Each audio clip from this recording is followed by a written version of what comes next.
Never stop dreaming. Yesterday's dream can become the reality of tomorrow and the innovation of future. Ram Ram भाई सारे ने, मैं दीपक हुड्डा आज फिर से एक नई वीडियो के साथ। भाई हमें 2 दिन हो चुके हैं वीडियो अपलोड करते हुए। हम बुक के टाइटल पे बात कर रहे थे, जो बुक का नाम है फंडामेंटल ऑफ ह्यूमन ज्योग्राफी। हमने 2 वर्ड्स को इसको तोड़ रखा था, हमने टुकड़ों में बांट रखा था, 3 टुकड़ों में। हमने 2 टुकड़ों को पूरा कर लिया। पहले ज्योग्राफी को देखा, फिर ह्यूमन को देखा, फिर ह्यूमन को हमने ज्योग्राफी के साथ कोरिलेट करके देखा। आज हम इस टुकड़े पे बात करते हैं फंडामेंटल्स। फंडामेंटल होता है क्या है, इसका मतलब क्या है? फंडामेंटल होता है भाई बेस, या हम कह दें इसको बेसिक, या हम कह दें प्राइमल। मतलब किसी ना किसी चीज़ को शुरू करने से पहले उसकी नींव, उसके बेस, उसके आधार, इस चीज़ को मजबूत करना होता है ना हमें। जैसे हम घर बनाते हैं तो हम क्या करते हैं, सबसे पहले नींव को मजबूत करते हैं, नींव से शुरू करते हैं। तो मैं क्या चाह रहा हूँ, किसी भी चीज़ को शुरू करने से पहले उसके बेस को देखा जाता है। अगर हमें बेस के बारे में पता है तभी तो हम आगे बढ़ पाएंगे ना। जैसे हम कहते हैं ना कि भाई बेस कितना स्ट्रॉन्ग है, और बेस स्ट्रॉन्ग अगर ज़्यादा है तो आगे सारा का सारा स्ट्रक्चर बहुत स्ट्रॉन्ग होता चला जाएगा। तो मैं एक एग्जांपल देता हूँ, जैसे आपको एक एग्जांपल समझाता हूँ। जैसे अगर हम साइकिल चलाना सीखना है हमें, या मैंने कह दूँ मैंने साइकिल चलानी है, तो साइकिल चलानी मैं कब सीखूंगा? जब उसके कुछ जो बेसिक प्रिंसिपल्स हैं, जो उसके मूल सिद्धांत हैं, वो मैंने आवेंगे जब सीखूंगा। क्या क्या है? मेरे को हैंडल संभालना आना चाहिए, मेरे को ब्रेक लगाने आने चाहिए, ठीक है, मेरे को बैलेंस बनाना आना चाहिए, ठीक है, मेरे को पैडल मारना आना चाहिए। तो मतलब मैं क्या कहना चाह रहा हूँ, हर चीज़ के कुछ ना कुछ बेसिक प्रिंसिपल्स होते हैं। और इस फंडामेंटल का भी मतलब क्या है? इस फंडामेंटल का भी मतलब वही है कि किसी भी इस चीज़ को समझने के लिए, किसी भी चीज़ को समझने के लिए उसके मूल सिद्धांत, या हम कह दें उसके बेसिक प्रिंसिपल्स। एक ये प्रिंसिपल होता है भाई, और एक प्रिंसिपल ये भी होता है PRINCIPAL। ये प्रिंसिपल होते हैं जो हमारे सर होते हैं, प्रिंसिपल सर स्कूल में, कॉलेजेस में। ये LES होता है सिद्धांत वाला, ठीक है। तो मैंने क्या कहा, किसी भी चीज़ को समझने के लिए कुछ मूल सिद्धांत होते हैं उस चीज़ के, उन्हीं को क्या कहते हैं हम? फंडामेंटल। तो मैंने एग्जांपल दिया आपको साइकिल का। अब अगर मैं ज्योग्राफी के कॉन्टेक्स्ट में बात करूं,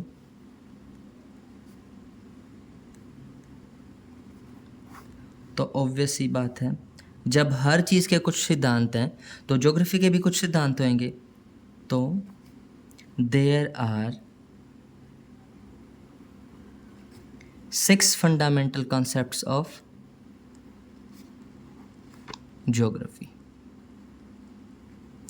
ज्योग्राफी के 6 मूल सिद्धांत हैं। वैसे तो बहुत सारे हैं, पर 6 मेन हैं। कौन कौन से हैं? सबसे पहले है लोकेशन, दूसरा रीजन, तीसरा कल्चर, चौथा स्पेशियल पैटर्न, हम इसको डिस्ट्रीब्यूशन भी बोल देते हैं, स्पेशल पैटर्न या स्पेशल डिस्ट्रीब्यूशन। पांचवा स्पेशल इंटरेक्शन, स्पेशल इंटरेक्शन। और 6th नंबर पे आता है ह्यूमन एनवायरमेंट इंटरेक्शन। ये ज्योग्राफी के 6 मूल सिद्धांत हैं जो मेन हैं। वैसे तो बहुत सारे हैं, प्लेस भी है, चेंजेस भी हैं, मेजरमेंट भी है, स्केल भी है, बहुत सारे हैं, पर जो 6 मेन हैं वो ये हैं। अब हम एक एक को समझते हैं बिल्कुल डिटेल में। सबसे पहले हम बात करते हैं लोकेशन की। लोकेशन होता क्या है?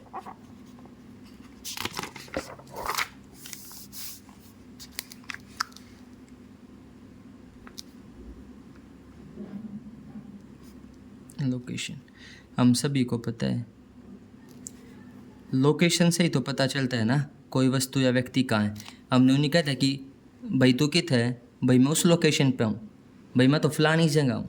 तो उस लोकेशन से ही तो व्यक्ति या वस्तु का पता चलता है ना। जैसे मैं एग्जांपल देता हूँ, हम कहते हैं ना किसी को कि यार तू अपने कोऑर्डिनेट्स भेज देना मैप पे, ताकि हम उसकी लोकेशन का पता लगा सकें। ठीक है, लोकेशन भी दो तरह से पता लगाई जाती है। एक एब्सोल्यूट लोकेशन होती है और दूसरी रिलेटिव लोकेशन होती है। एब्सोल्यूट लोकेशन फिक्स्ड होती है, रिलेटिव लोकेशन किसी और चीज़ के साथ कंपैरिजन करके बताई जाती है। कैसे, मैं आपको एग्जांपल देता हूँ। एब्सोल्यूट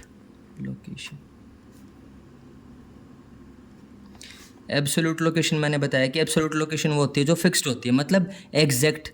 जब मानो आदमी का बेरा लग जाए कि आदमी हाँ इस पॉइंट पे है, वो किससे पता चलेगा हमें? वो पता चलेगा हमें लैटिट्यूड एंड लॉन्गिट्यूड से। जो हम कोऑर्डिनेट्स मांगते हैं वो भी तो यही होते हैं ना, जिससे हमें किसी भी बंदे की एग्जैक्ट लोकेशन पता चल जाए।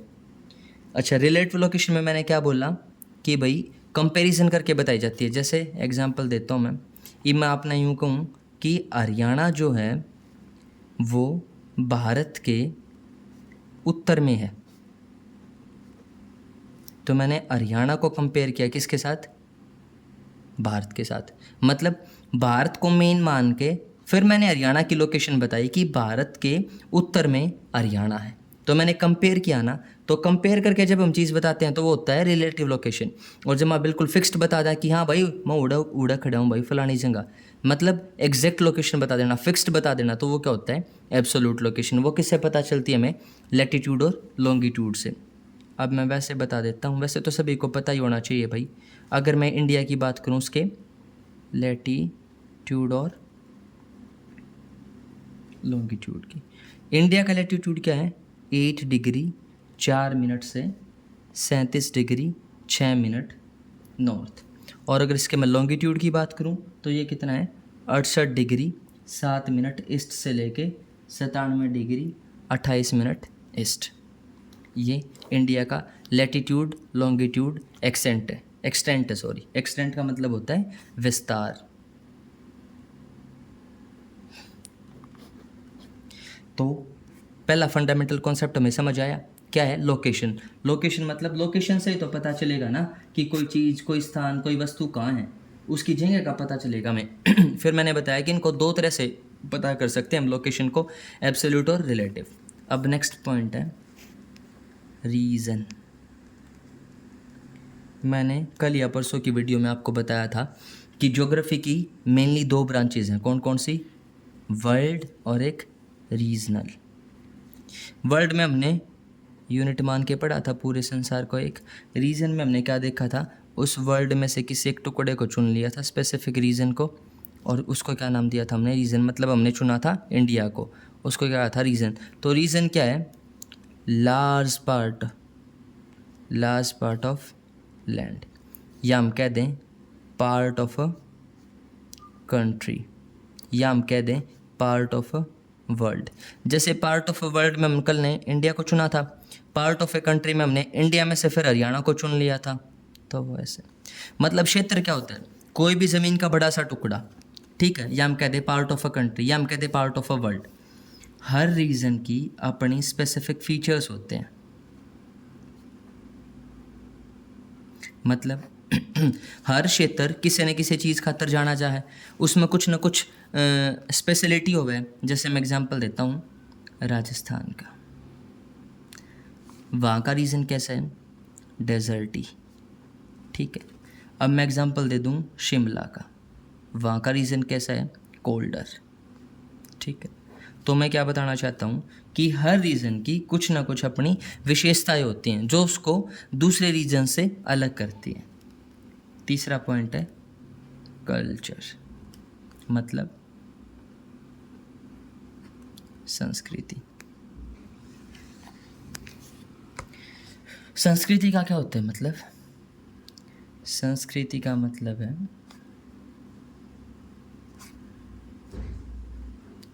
लोगों की जीवन शैली, खान पान,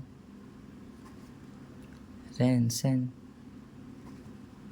बोल चाल, उनकी परंपराएं और भी बहुत सारी चीज़ें। मतलब मैं क्या बताना चाहता हूँ, संस्कृति में हम क्या देखते हैं, संस्कृति में क्या क्या चीज़ें शामिल होती हैं? Customs, ideas, beliefs, values, traditions, किसकी? Of a particular society. मतलब हर सोसाइटी के अपने अपने ट्रेडिशंस हैं, अपनी अपनी वैल्यूज़ हैं, अपने अपने आइडियाज़ हैं, अपने अपने कस्टम्स हैं, अपने अपने बिलीव्स हैं। एग्जांपल देता हूँ, पंजाब का एग्जांपल लो। पंजाब का क्या है? वहाँ होता है भांगड़ा। नृत्य की अगर बात करें तो वहाँ का कैसा ट्रेडिशन है कि भाई वहाँ भांगड़ा होता है। हरियाणा की बात करूँ, हम यहाँ के है धोती कुर्ता पहना, तो यो हमारा ट्रेडिशन है, हमारा क्या है चाल चलन, पहनावा यहाँ का है धोती कुर्ता। जाड्डा में हरियाणा में क्या है? बाजरे की खिचड़ी खा वहाँ, ठीक है। अगर मैं यूपी बिहार की बात करूँ तो वहाँ के लोग क्या खाते हैं? मछली चावल खाते हैं, ठीक है। मतलब मैं क्या बताना चाहता हूँ, मैं ये बताना चाहता हूँ कि भाई हर हर सोसाइटी का अपना एक अलग कल्चर है। आप हरियाणवी बोला, हाँ ठीक है। यूपी बिहार या कितने साउथ में देखा थोड़ा, कोई तमिल में बात करे, कोई तेलुगु में बात करे है, कोई उड़िया में बात करे है। तो मतलब हर सोसाइटी का अपना अपना अलग कल्चर होता है, अलग बिलीव्स हैं, अलग अलग मान्यताएं हैं। अपना आड़े किसी की दोग पूजो वह है, बाहर किते किसी और की दोग पूजो वह है। तो ये सब बातें आएंगी कल्चर में। फिर आते हैं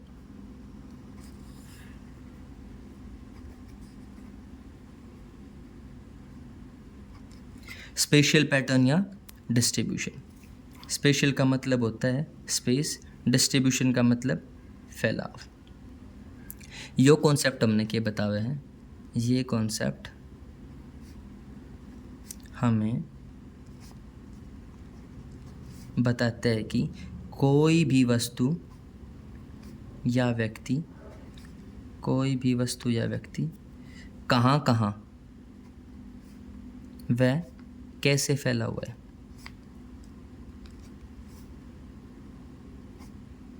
मतलब स्पेस में कोई भी वस्तु या व्यक्ति जो फैला है, क्या वो रैंडमली फैला हुआ है या उसका कोई एक पैटर्न है?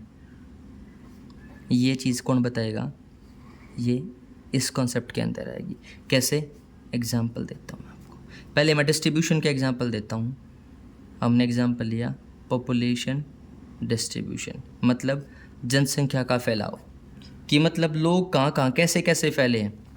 अब जो प्लेन एरिया है, ऑब्वियस सी बात है वहाँ डिस्ट्रीब्यूशन कैसा होएगा? ज़्यादा। जो माउंटेन्स का एरिया है वहाँ, जो वो रीज़न है वहाँ कैसा होएगा? डिस्ट्रीब्यूशन कम। क्यों? यहाँ उनको बेटर फैसिलिटीज़ मिल रही हैं, यहाँ उनको कम मिल रही हैं। यहाँ ऑब्वियस सी बात है एग्रीकल्चर के लिए बहुत सारी वैराइटीज़ हैं, या कम है। यहाँ टेरेस फार्मिंग होती है, वहाँ हम किसी भी तरह की खेती कर सकते हैं। तो क्या है, ये हमने एक पैटर्न देख लिया, एक पैटर्न, ये डिस्ट्रीब्यूशन देखा हमने। अब मैं पैटर्न का एग्जांपल देता हूँ आपको, किससे जोड़ के? एग्रीकल्चर से जोड़ के। अपना हरियाणा में क्या पैटर्न है? धान बो दिए, गेहूँ बो दिए। वैसे तो वो बहुत सारी चीज़ें हैं, कितने बाड़ी बोईजा मतलब कपास, ठीक है। कहीं सरसम, कहीं कुछ उगाते हैं। पर मतलब अगर बेसिकली देखा तो क्या पैटर्न अपने आड़ा है? धान और गेहूँ का। अब अगर केरला साइड की बात करें तो वहाँ क्या है? कोकोनट वगैरह की खेती की जाती है, COCONUT मतलब नारियल। तो इस कॉन्सेप्ट तक हमने के बेरा ला गया कि चीज़ें जो स्पेस में फैली हैं क्या वो रैंडमली ऐसे ही फैली हुई हैं, या उनका एक पैटर्न है कि भाई पैटर्न है भाई, हाँ 6 महीने धान की फसल, अगले 6 महीने गेहूँ की फसल, ठीक है। बीच में तो एक वगैरह भी बो दें कोई, ठीक है। तो हर चीज़ का एक पैटर्न है। डिस्ट्रीब्यूशन की बात करी कि क्यों कर फैली है चीज़ें, क्या मतलब ऐसे ही हैं? डिस्ट्रीब्यूशन कैसे है पॉपुलेशन का? अनइवनली डिस्ट्रीब्यूशन, मतलब एक समान नहीं है भाई, कहीं ज़्यादा है कहीं कम है। उसका मैंने एग्जांपल दिया, जैसे जो प्लेन एरिया उसमें ज़्यादा है, जो माउंटेन्स या जो हाईली रीजन है उसमें कम है।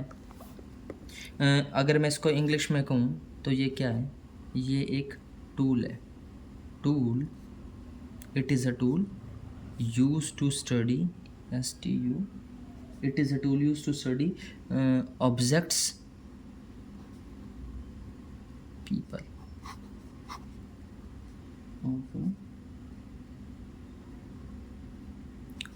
particular society। मतलब ये क्या करता है, ये एक टूल है जो किस काम आता है, स्टडी करने के लिए, किसकी, ऑब्जेक्ट्स की और पीपल की, in terms of their physical location. मतलब उनकी फ़िज़िकल लोकेशन के हिसाब से स्टडी करते हैं। फ़िज़िकल लोकेशन में हमने एग्जांपल्स देख लिए। ये क्या था, स्पेशल पैटर्न या स्पेशल डिस्ट्रीब्यूशन। अब नेक्स्ट पे आते हैं।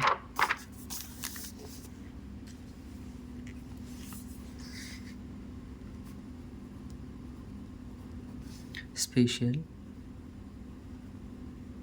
इंटरेक्शन। हमने देखा है कि इंटरेक्शन क्या होता है।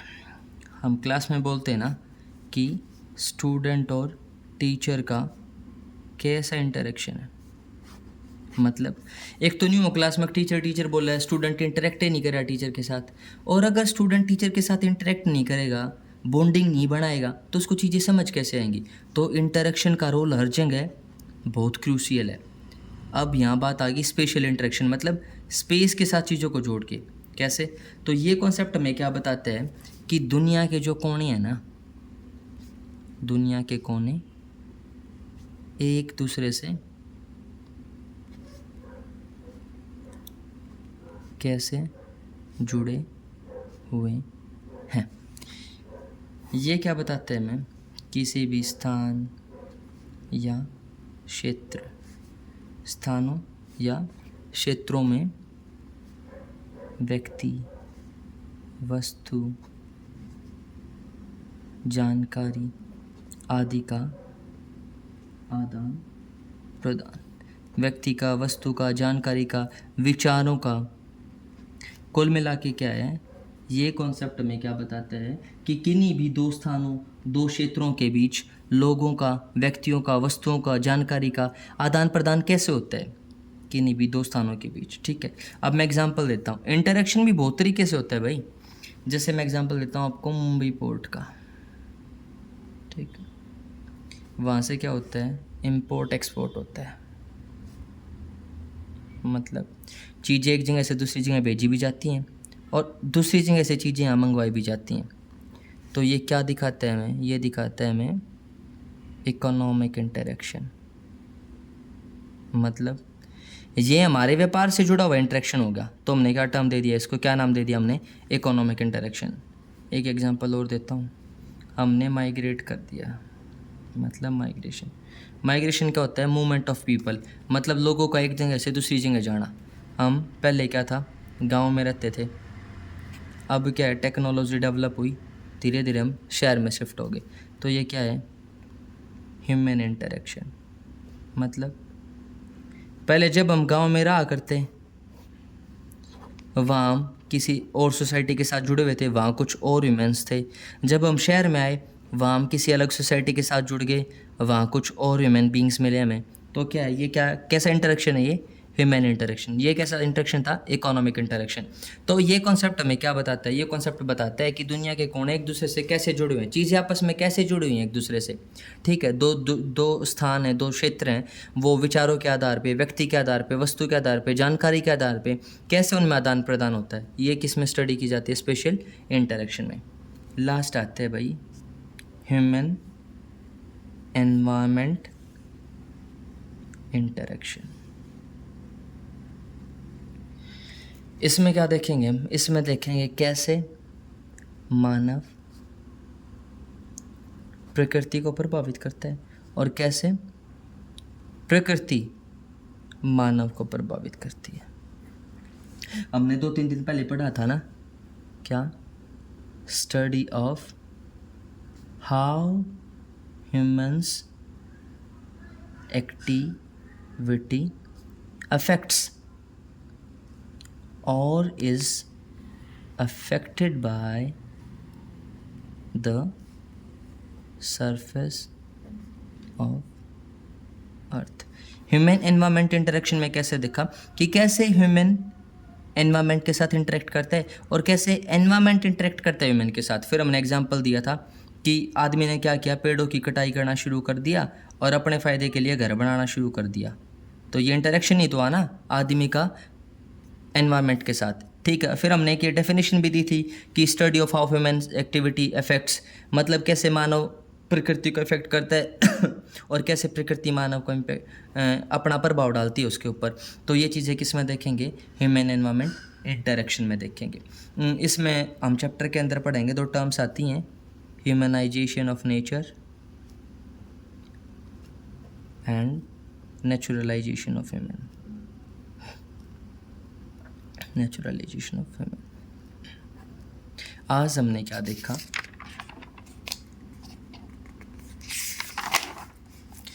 हम बुक के टाइटल पे चल रहे थे 3 दिन से, आज ये हमारी तीसरी वीडियो है और आज हमने इसको पूरा कर लिया।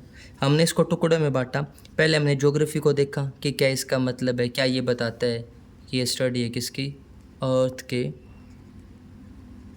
पृथ्वी की स्टडी है किसकी, अर्थ डिस्क्रिप्शन, पृथ्वी का वर्णन ज्योग्राफी के अंदर किसने दिया, कौन इसके फादर थे, एरेटोस्थनीज, ठीक है, ठीक है। फिर हमने क्या देखा, फिर हमने ज्योग्राफी को ह्यूमन के साथ जोड़ दिया, मतलब ह्यूमन ज्योग्राफी। फिर इसकी डेफिनेशन देखिए क्या है, ये इंटर रिलेशन है किस किस चीज़ के बीच में, physical environment and human environment, ठीक है। इसके फादर कौन थे, फ्रेडरिक रेटचल, ठीक है। उन्होंने एक डेफिनेशन दी सिंथेटिक स्टडी करके, synthetic study of relationship between human societies and earth surface. इनकी कोई स्टूडेंट थी फ्रेडरिक रेटचल की, कौन, ईसी सैम्पल, एलन सैम्पल। उन्होंने भी ह्यूमन ज्योग्राफी की एक डेफिनेशन दी, changing relationship between understanding man and the stable earth, ठीक है। फिर हमने आगे चल के आज हमने देखा फंडामेंटल को, मतलब कि ये फंडामेंटल होता है क्या, इसका मतलब होता है बेस, बेसिक, प्राइमल, मतलब किसी भी चीज़ को समझने के लिए उसके कुछ मूल सिद्धांत होते हैं, कुछ बेसिक प्रिंसिपल्स होते हैं। जब हमें उन प्रिंसिपल्स का पता होगा तभी हम आगे अपनी नॉलेज को बढ़ा पाएंगे, ठीक है। फिर हमने एग्जांपल लिया साइकिल का कि मेरे को साइकिल चलानी नहीं आती, मेरे को साइकिल चलानी सीखनी है, तो उसके कुछ बेसिक प्रिंसिपल्स हैं, जब हमें वो आएंगे तभी हम आगे बढ़ पाएंगे। तो फिर हमने इसको ज्योग्राफी के कॉन्टेक्स्ट में ला के देखा कि भी हर चीज़ के कुछ कॉन्सेप्ट्स हैं, तो ज्योग्राफी भी कुछ रहे होंगे। तो ज्योग्राफी के 6 मेन फंडामेंटल कॉन्सेप्ट्स हैं, वो देखिए, location, region, culture, spatial pattern या डिस्ट्रीब्यूशन, स्पेशल इंटरेक्शन और लास्ट ह्यूमन एनवायरनमेंट इंटरेक्शन। फिर एक एक को देखा कि लोकेशन में क्या होता है, दो तरह से बताते हैं, रीज़न में क्या होता है, फिर कल्चर में देखा कि संस्कृति का मतलब क्या, उसमें क्या कुछ होता है, स्पेशल पैटर्न या डिस्ट्रीब्यूशन में होता है कि ये कॉन्सेप्ट हमें क्या बताता है कि भी कोई भी वस्तु या व्यक्ति कहाँ कहाँ में कैसे फैली हुई है, ठीक है, वो स्पेस में से रैंडमली फैली हुई है या उसका कोई पैटर्न है स्पेसिफिक, वो चीज़ देखी। फिर हमने अगला देखा स्पेशल इंटरेक्शन, इसमें देखा कि मतलब दुनिया के कोने आपस में एक दूसरे से कैसे जुड़े हुए हैं। इसमें क्या देखा हमने, इस कॉन्सेप्ट में दो स्थानों या दो क्षेत्रों के बीच व्यक्तियों का, वस्तुओं का, विचारों का, जानकारी का आदान प्रदान कैसे होता है। फिर हमने एग्जांपल्स के साथ देखा कि इकोनॉमिक इंटरेक्शन कैसे, ह्यूमन इंटरेक्शन कैसे, और लास्ट में हमने देखा ह्यूमन एनवायरनमेंट इंटरेक्शन, मतलब मानव का और पर्यावरण का आपसी संबंध कैसे एक दूसरे को प्रभावित करते हैं। आज मैंने मैंने पूरी कोशिश की है कि इसको बिल्कुल आराम से और बिल्कुल डिटेल्ड में आपको समझाऊँ। फिर भी अगर आपका कोई डाउट है तो प्लीज़ आप कमेंट सेक्शन में पक्का डालें। ये हमारा थीम पूरा हो गया। अभी हमारा थोड़ा सा एक ओवरव्यू ले लेते हैं कि जो ये बुक है क्या, कौन सी, फंडामेंटल्स ऑफ ह्यूमन ज्योग्राफी। अब ये तो है नहीं यार कि पहले सीधा चैप्टर पे आ जाएं, पहले हमें टाइटल को समझना ज़रूरी था। और मैं क्या मानता हूँ कि चैप्टर पे आने से पहले एक बार पूरी बुक के ओवरव्यू को लेना ज़रूरी होता है। ओवरव्यू बहुत ज़रूरी है कि बुक में बता क्या रखा है, कितने चैप्टर्स हैं, किस चैप्टर में क्या कुछ बातें हैं। थोड़ा सा एक अड़का सा बता देता हूँ जल्दी में आपको। फर्स्ट चैप्टर बात करेगा नेचर एंड स्कोप की, मतलब इसमें क्या देखेंगे, इसमें हम इम्पोर्टेंस देखेंगे किसकी, ह्यूमन ज्योग्राफी की, ठीक है। कुछ टर्मोलॉजी देखेंगे, जैसे मैंने भी बताया, naturalisation of human, humanisation of nature, और भी बहुत सारे टर्म्स आएंगे, उनको पढ़ेंगे। मेन ये किस चीज़ पे फोकस करता है, ह्यूमन ज्योग्राफी की इंपॉर्टेंस पे, ठीक है, जो टर्म्स उसके साथ जुड़ी हैं उस पर। फिर ह्यूमन्स कुल मिला के पूरी की पूरी बुक में हमें सेंटर तो किसको मानना है, सेंटर तो हमें ह्यूमन को ही मानना है, ठीक है।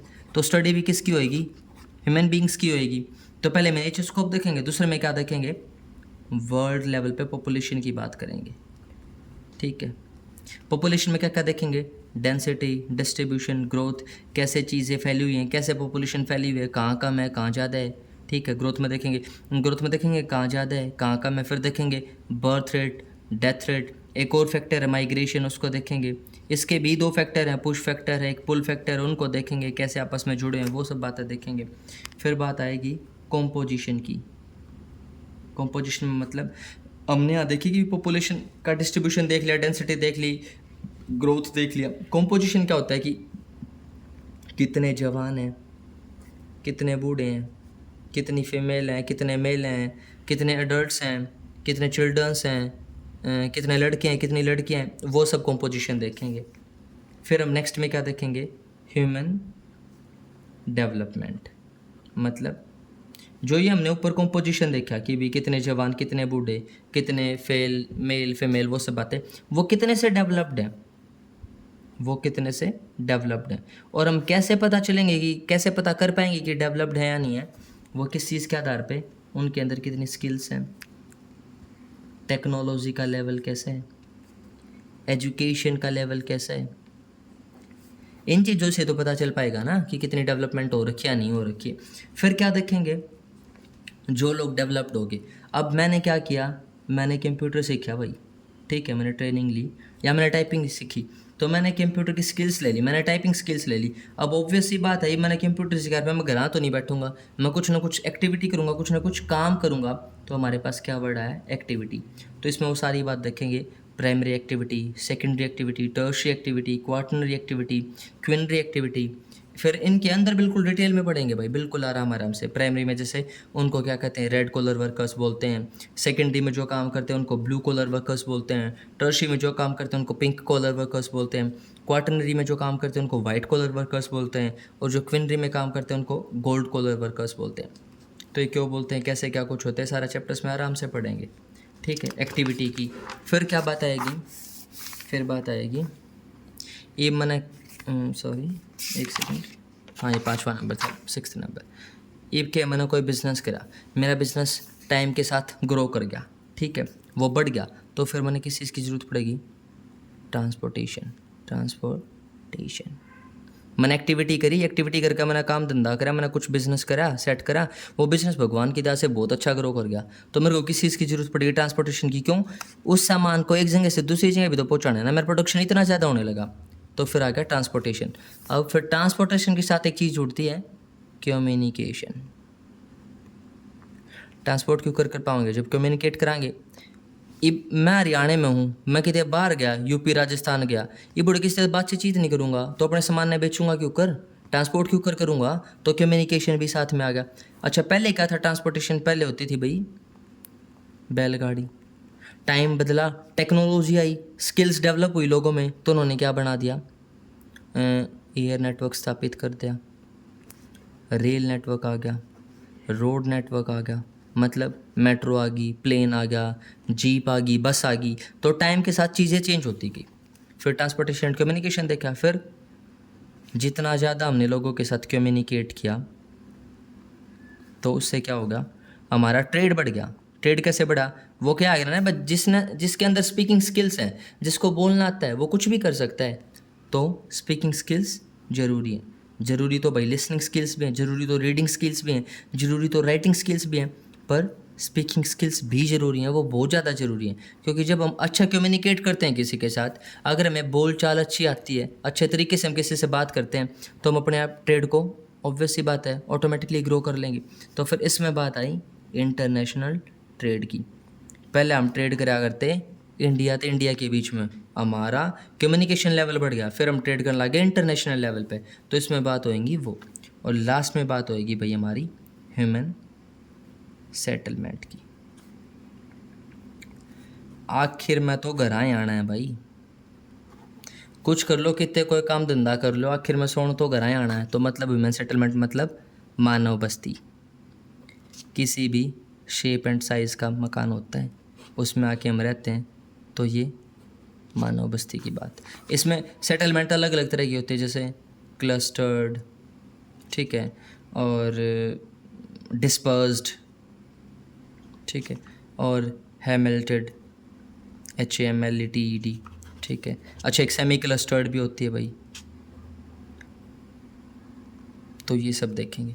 तो कुल मिला के आज हमने पहले बुक के टाइटल को पूरा किया, फिर हमने बुक का एक ओवर रिव्यू लिया कि कैसे कैसे चैप्टर्स में, किस चैप्टर में किस चीज़ की बात होगी। पहले मिनिएचर स्कोप होएगा, फिर वर्ल्ड पॉपुलेशन की बात होएगी, फिर कंपोजिशन की, फिर ह्यूमन डेवलपमेंट की, फिर एक्टिविटीज़ आ जाएंगी सारी की सारी, फिर ट्रांसपोर्टेशन एंड कम्युनिकेशन की बात आएगी, फिर इंटरनेशनल ट्रेड की बात आएगी, और आखिर में गरा के सो गए राम का नाम लेकर। तो आज भाई 3 दिन की मेहनत ख़त्म होती है। आज हम अपने बुक के टाइटल को पूरा कर लेते हैं, बुक का एक ओवरव्यू ले लेते हैं। कल से हम चैप्टर वाइज चीज़ों को बिल्कुल आराम से, हर टॉपिक को मैं इतने आराम से प्यार से समझाऊंगा कि वो माइंड में बिल्कुल फिट हो जाएगा। आज के लिए इतना ही। आप सभी का दिल से धन्यवाद। Thank you so much.